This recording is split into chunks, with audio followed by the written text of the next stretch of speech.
by that left hand. Bean trying to suddenly punch him, and he does there with a right hand. And then ultimately, of course, he's fighting.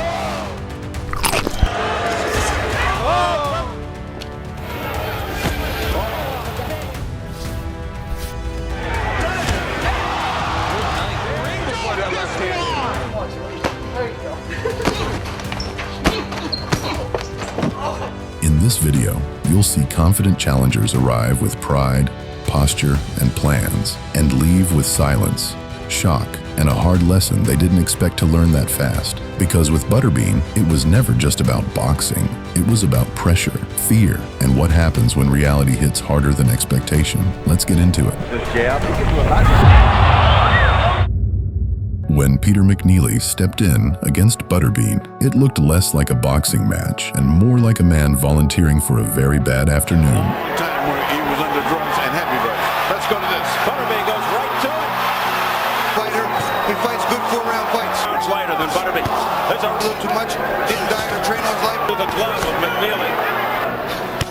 Oh, he missed with the right. Butterbean showed up like it was another day at the office, delivered his signature KO, and clocked out before McNeely even realized what hit him. Obviously somebody knew something, but a little bit of money went on McNeely. Oh, McNeely's head back. Another uppercut. It's all Butterbean. McNeely ready to go. And that's it. Jegen 80 steps in and stops the fight. The referee stepped in fast before the fight turned into a live demonstration of gravity at work. The referee just says that's enough. That's what you call overwhelmed. Imagine taking a shot from Butterbean that could rearrange your weekend plans. Then popping your tongue out like you just won a prize at the county fair. That's exactly the route Talon chose. Most people would be busy checking if all their teeth were still on duty. Talon had other ideas. After having turned pro against Talon. Talon with some counterpunching of his own. Butterbean missing with the right hand, scoring with a left and a right as Talon comes in. How many fights does he have? Well, Talon just got knocked, and Butterbean trying to add his 32nd knockout. And he sends Talon down here in round 2. Being comfortably in control in this 4-round bout as he continues to pound the overmatched Talon. Joel Jones, the great defensive lineman from the Dallas Cowboys. Big different psyche. It's a whole different sport. Well, the way Talon's getting pounded, he may think the opponent in front of him can nail him a little bit, like Funmaker. That didn't go according to plan, with his tongue hanging out for good measure. Maybe he was trying to gather his thoughts, or maybe Butterbean had temporarily hit the reset button. Either way, another victory goes into Butterbean's column. Gets the job done. Fans wanted to see him win. Losing to Butterbean was almost part of the job. No embarrassment there, especially if your record already had a few rough chapters. Baker stepped in, hoping to make it interesting. Butterbean had other plans. On to the next one. Fans like to see. He is all over his opponent, James Baker, and has him down in the first round. Baker, by the way, 1-5, has been knocked out in the first in his last 4 fights, and this one is over. Just like some people hate alarm clocks, Butterbean hated long fights, especially against opponents who thought they could last more than a minute. He will race across the ring and attempt to get Monaco down quickly, and by God, Butterbean may end up having some longer fights than this one here. Monaco trying to work the jab on the inside. He busted Butterbean with a pretty good uppercut. You can see he's got a bodybuilder's physique. Just the opposite of Butterbean. He lands a good right hand. Oh, there goes Monaco. Second knockdown. Lewis learned that lesson the hard way when Butterbean sent him straight to the canvas, like he'd suddenly forgotten how standing worked.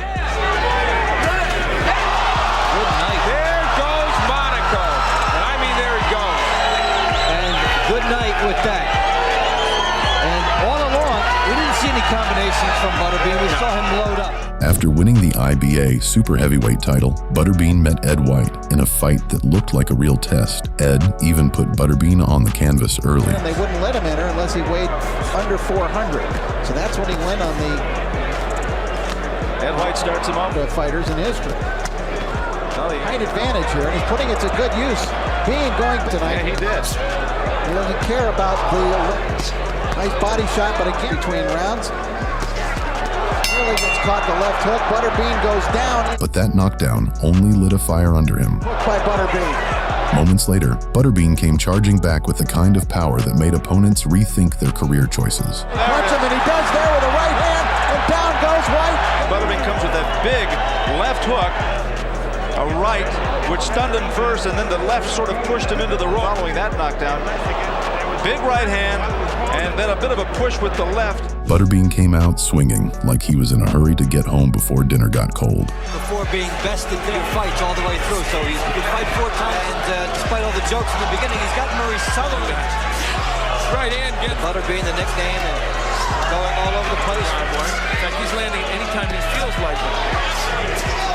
Oh, that time, Doug Norris got his head in his stomach. So Butterbean coming forward with some good shots. And you're seeing some tough big windmilling by Butterbean. He still has that. First round, Doug lands a quick shot right after the bell. A big mistake. That's like poking a hornet's nest for fun. By the end, Butterbean charges forward with a flurry of punches, throwing them like he was trying to catch the last bus home. And you see a reason why. He'll outbox him, but then he'll get popped. They clashed heads, and that's what hurt Doug Norris. I was joking, but that was the problem. Well, it's wild now, folks, and there goes Doug Norris. It's over. Lines up Eric Esch. He doesn't even like his own name mentioned. He said, I don't even like to think of myself as Eric Esch. He's his right hand there. You'd think a bodybuilder would have the edge and strength, but boxing tells a different story. When Paul Springer stepped into his debut against Butterbean, the fight didn't even see the 1-minute mark before Butterbean turned it into chaos for him. A little warning from Toby Gibson about some of the pushing tactics that Paul Springer's using. You know, like most in their debut, Paul Springer can probably give it, but can he take it? Lifted Paul Springer off the canvas, and this one is stopped right away. And trying to muscle on the inside, the right hand from Butterbean landed right on the chin, and that's the punch that did the damage. Butterbean came in like a freight train off the tracks. Fujimoto stayed calm, moved, blocked, and rode it out. No knockdowns, no chaos, just steady survival. アメリカボクシング界の大スター選手です。さあ本当にうまいと思いますから。さあ前に出てきた。この迫力だ。これは藤本。ファイティングポーズを取れ藤本。試合終了。 By the final bell, the strategy paid off. Sometimes the smartest move in boxing is simply not getting caught. Butterbean facing a taller opponent was just another normal day for him. Whitfield tried to use his reach, but Butterbean just saw a bigger body to hunt down. Also, reverting back to that. Look how he starts to rush in, and he stops. And he starts and he stops. There's that right. Well, Butterbean with 19 wins, 9. There's that wild swing, Triangle Nation. And Ed, you were talking about Butterbean trying to get that jab out of patience by Butterbean. Now he rushes in. He sees an opportunity to face some better competition. Yeah, he says his technique has been to wear people. Butterbean now. Butterbean knows he's closing in. Whitfield, watch out. Hey, you want to be famous? By the final round, Whitfield ate a combination so heavy it could have cooked dinner on the spot. Medium rare, just how Butterbean likes it.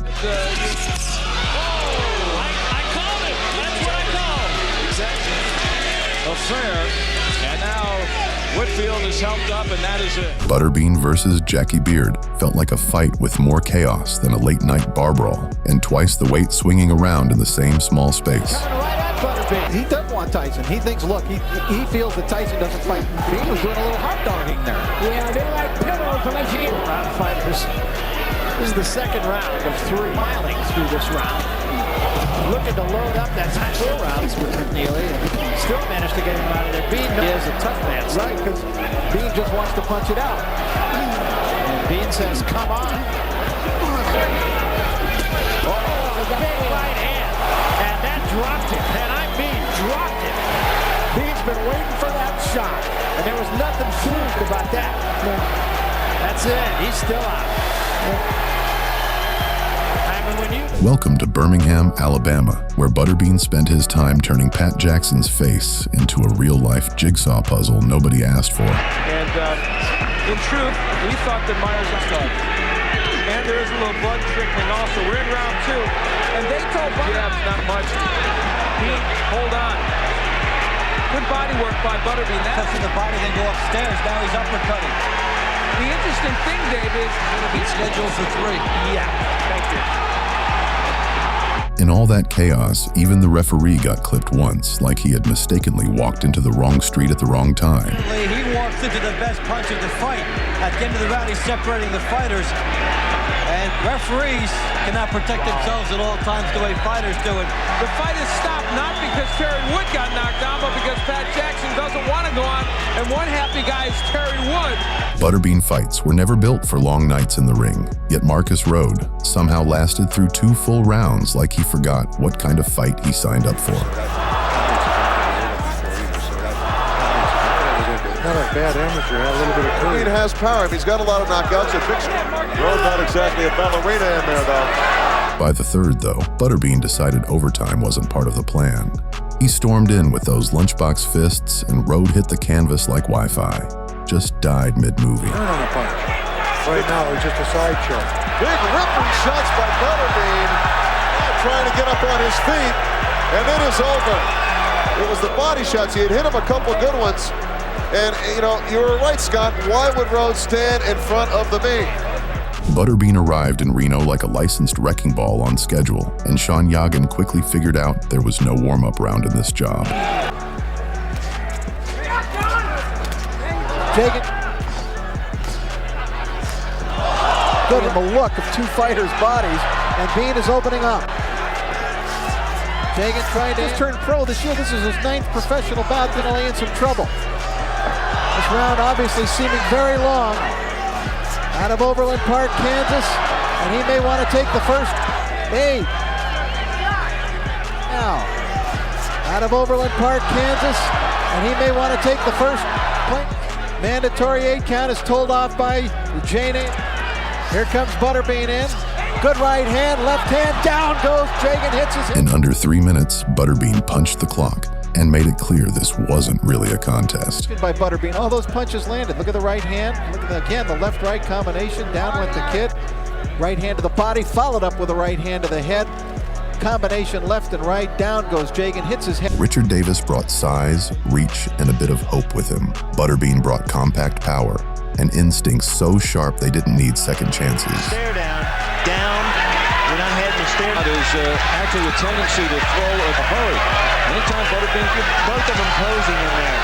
Not quite sure what Butterbean's going to do already. Davis, though, as you can see, tight in the ring. Butterbean is 120, lost 1. Let's get to do is his own mitts. Oh, the left hand, and Davis. One hook came in, followed by a looping left, and Davis went straight to the canvas. The referee didn't waste a second stepping in to stop it. Left hook up with the right. Winner by knockout, Butterbean! Woods figured his reach and height would keep him safe. Butterbean had a different opinion. He came forward with pressure and heavy hooks that didn't need introductions. Butterbean, 13-pound weight advantage. That makes a big difference. Good left jab by Woods. And he ducked. Try to keep away, keep his jab out. It's not a whole lot, but he's doing okay so far. Oh, good left hook. The first round, rather handily. And he scores with, there's Woods with a good right. One man went down, and the other stayed standing. The referee saw enough and waved it off. Not tonight anyway. Oh, good right, he goes down. Round 1, over against Butterbean. Bigger doesn't always mean safer in there. Lights out. Tremendous power from the 333-pounder. The first fight ended in a draw, so Butterbean came back looking to put a full stop on it. This time a lot more cautiously. They landed in a draw. Connected. But what I see now is that Eaton range action in this ring. Round 2, 1. Heavy shots came in, and his legs started giving up, like they needed a coffee break. Up at that straight left hand. Goes around again. Finally, is slide to his left. Slide to his. Up, Bean caught him with a left hook and dropped him. In my opinion, Eaton was outpunched here. Again, you can just see Eaton just high. Bean caught kick without the horseshoe. Around it, Butterbean scored a knockdown. Round 3, Butterbean cut the corner and walked into a trap. 2 knockdowns later, the referee had seen enough and stepped in. Eaton should continue moving around using the ring of Butterbean as he thought he did in the first one. This fight is a close fight. Tribute to the commissioner. He got nailed with 2 good punches and 1 target practice. Now it's all over. Any debate about power ended right there. Butterbean walked in like the Staples Center was a high-security vault, and Kerry Biles instantly knew things were about to get messy. Only 175 pounds to go. Biles letting his hands go free. Throwing his punches up high. He's got to go to the body so that his taller opponent. It's been nice when he was really in better shape, believe me. I want you to just take it easy and eat something. A good left jab, but he stopped jabbing. Now Butterbean wobbles Biles with the left hook, and winning the round may not be good enough. In fact, Bean catches Biles on the right side. 48-year-old grandmother. In there. No answer. By round 2, Biles was stuck on the ropes, looking less like a fighter and more like someone waiting awkwardly for valet service. I'll tell you what, you know, I could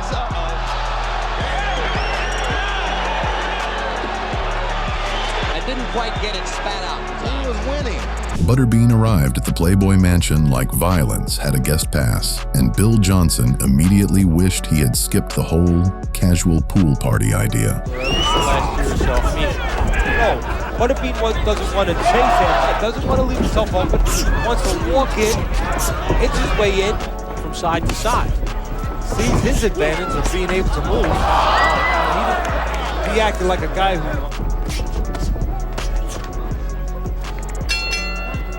But right now, unfortunately, professionally, those two just cannot. By round 2, Johnson was stuck on the ropes, looking more for Hugh Hefner than a way out of the ring. The guy, you can see the way he's fighting, just trying to survive, and then Butterbean gets in, lands something, stay down with that punch because it wasn't legitimate enough. Like in the first round, Johnson had ideas of finding a soft spot, and he changed his mind. Oh, now that's, I mean, that you would want on your movie set.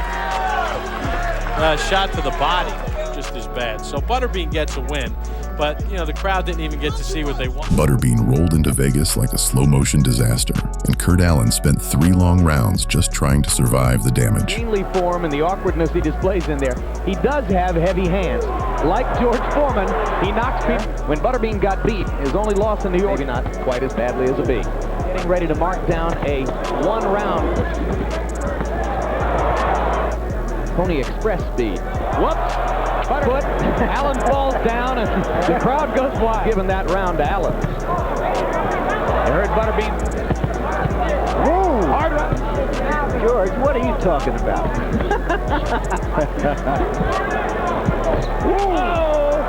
The right hand. I'm shocked.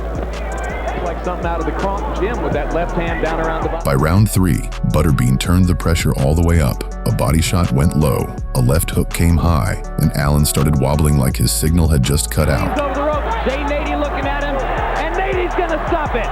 He is Butterbean.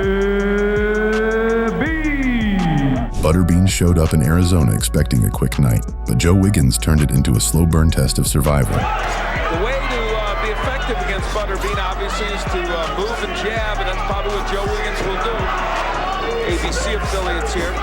Because he lost one, so oh my, he's hurt! Box against the Bean. He ran the 400 meters and the 400. So that's what Joe Wiggins in the white trunks weighs in with. Can slow down Wiggins and then get the fight where he. Butterbean trying to push ahead. Now he's not jabbing too much. There's a right hand that gets in instead of just walking in. He is not facing. Wiggins tried to block and tie things up, but he ended up looking like a walking stress ball under pressure. The uppercut is there for Butterbean. And he's getting hurt, okay? And Joe Wiggins is the other guy. Doesn't even include the heavy punches, so he's on the novelty circuit here. Yes, he is. Oh, big right punch around.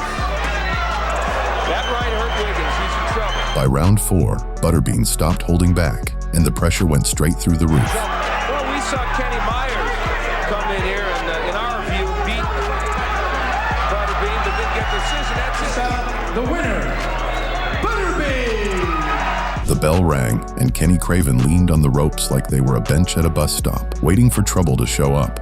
His mouth was already open, Jim. He didn't have much time to train for this. Whoa, a good right hand. Hard right hand, and Butterbean goads Craven. Unfortunately, Butterbean turned him into a human speed bag, working him over while Craven stood there like he was trying to see how much discomfort he could collect in one round. Here comes the inevitable. Oh, but you got Craven wobbling as he tries to get away. Eventually, the referee had seen enough of the rope-hugging experiment and stepped in to save Craven from becoming part of the ring's permanent floor design. All right, guys, gotta work. Back in Ellisville, Mississippi, Ken Craven's friends and family are saying, stop it. What happens when a boxer says, "Sure, I'll try MMA"? You get Butterbean stepping into the cage against Thompson, a guy who looked like he charged rent for nightmares. The bell rang, and before anyone could settle in... And James isn't as natural a boxer as Broughton. Do you know this? And I think that... There you go. There it is. Oh, that's about it. I mean, that's about it. Butterbean has done it. Thompson's still looking for the takedown. I don't think he's quite aware. Out. And it clipped him on the nose. I don't think it actually caught him clean in any way. O'Hare had the height, the movement, and the pretty boxing style. Butterbean had patience and bad intentions. A clean left hook ended everything in just over a minute. O'Hare has a bit of a taekwondo background. Oh, really hurt. O'Hare, a street fighter. Very marketable Butterbean, the prohibitive fan favorite here. Center, Pride 32, the real deal. I thought you were talking about Butterbean. Oh, no. We talked about the horse. That's it. The ref stopped it before anyone could react. That's how quickly hope turns into a replay. This is the book on Sean O'Hare's first fight in Pride, Butterbean. Butterbean marched forward like he had a score to settle. Bo Lam Moon tried to hold his position. That decision aged poorly. 버터빈 선수 주겠으면 하고 이제 줄을 좀 묶고 달라고 그런 줄. 예. 자 마치 싸우는 것 같은 그런 모습인데. 예. 걸리면 안 되겠군요. One heavy hook changed everything. The next punch sent him straight to the canvas. 자 로킥 나갔습니다. 로킥. 자 잡히는 거죠. 코너 가면 안 됩니다. 자 코너 가면 안 돼요. 자 그렇지. 뒤집니다. 버터빈 다운이군요. 끝났어. Against Butterbean, courage has a very short shelf life. 이게 체중이 나가면은 만만하게 보여도 체중 자체가. If you enjoyed these knockouts, hit the like button and subscribe so you don't miss the next one.